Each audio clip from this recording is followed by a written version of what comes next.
One of my favorite subchapters from the chapter The Young Blossoms. Be crazy in love. It is only those crazy moments that make your relationship more memorable and long-lasting. Using a stick pointer, Vijay Pooja was showing Sukanya the maps of the various kingdoms that were around the Sri Chakra dynasty.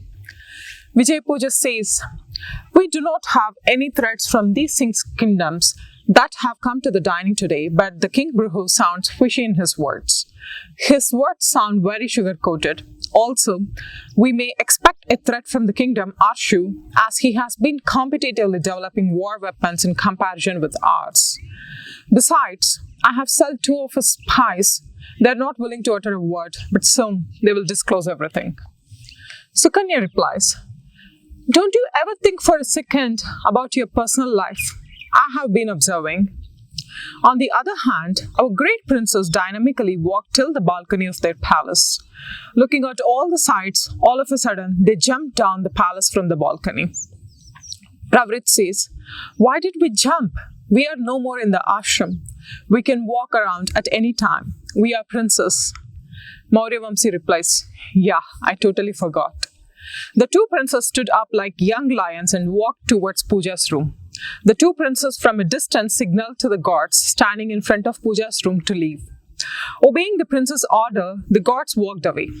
The 2 princes walked slowly towards the room to check what the girls were doing.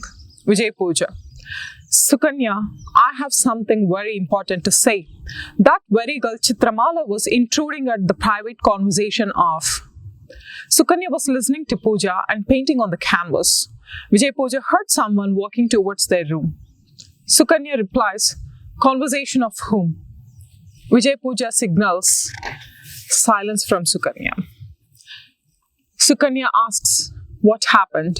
Vijay Pooja says, "Our gentlemen have come for us." Sukanya felt shy and smiled gently before Maurya could peep through the window. Vijaya pulled the window curtain covering the window. Maurya and Pravrit inclined to the wall without making any gestures or noise. Their hearts were beating faster than normal. Moving the frills of the curtain slightly, Vijaya showed Sukanya the shadows of their charming princess in the lights of the fire sticks pulled outside the room's corridor. Looking at the thick black shadow of Maurya in the radiance of those yellow lights, Vijaya had put her hand out through the window's grills and pulled his thick black big moustache very romantically. Vijay Pooja says, "The elder thief is caught." Maurya replies, "Long ago actually." Vijaya laughed louder. Sukanya opened the door of the room and blew air on the face of Pravrit, who was standing beside the door. Sukanya says, "The eavesdroppers must be punished."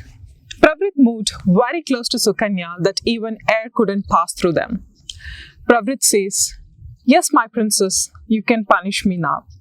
Sukanya calmly walked a step backwards, smiled graciously at him. All of a sudden, she romantically stamped Pravrit's leg with her foot and ran into the park in front of Pooja's room. Pravrit shouts, "Gosh!" Pravrit ran after Sukanya into the garden. Maurya walked inside Pooja's room. Pooja blew out the lamps in the room. Maurya asks, "Is this the punishment?" Vijay Pooja replies, "Yes. Find me without touching me." Maurya says, "Then stay calm." Pooja remained calm. Maurya closed his eyes and concentrated on the breathing and sound of Pooja's heartbeat. He walked towards listening keenly to the heartbeat sound. He stopped at an inch distance, feeling the warmth of her body. He took out the pearl chain around her neck, sat down on one of his knees, holding the pearl chain in one hand. He embraced her waist with the other hand and caught the pearl chain's look. Bringing the pearl chain forward from behind her waist, he hooked it her navel without touching her. Maurya opened his eyes. He lighted the lamp on the table beside her. Vijay Pooja says, "You know me completely." Maurya and Pooja stood still, staring into each other's eyes in the little lightness of the lamp. Due to the heavy air, the lamp was blown off. The couple caught their hands, walked out of the room into the lawn. The pearl chain around her waist radiated bright in the room's moon rays that fell on the duo. The duo walked towards the pond in the lawn. Pooja looked her reflection in the pond. She noticed the pearl chain adorning her waist. She smiled. Beside her shadow in the water appeared Maurya's shadow. Vijay Pooja asks, "That is it?" Maurya took off his pearl chain and put it around her neck. He braided her hair with his fingers. He took off the simple studs of Pooja and threw them into the pond. The swans in the pond came to check if they have something to eat. Their reflections scattered as the swans came forward. He took off his pearl earrings designed with emeralds. He put them on Vijaya's ears. He took off his pearl bracelets too.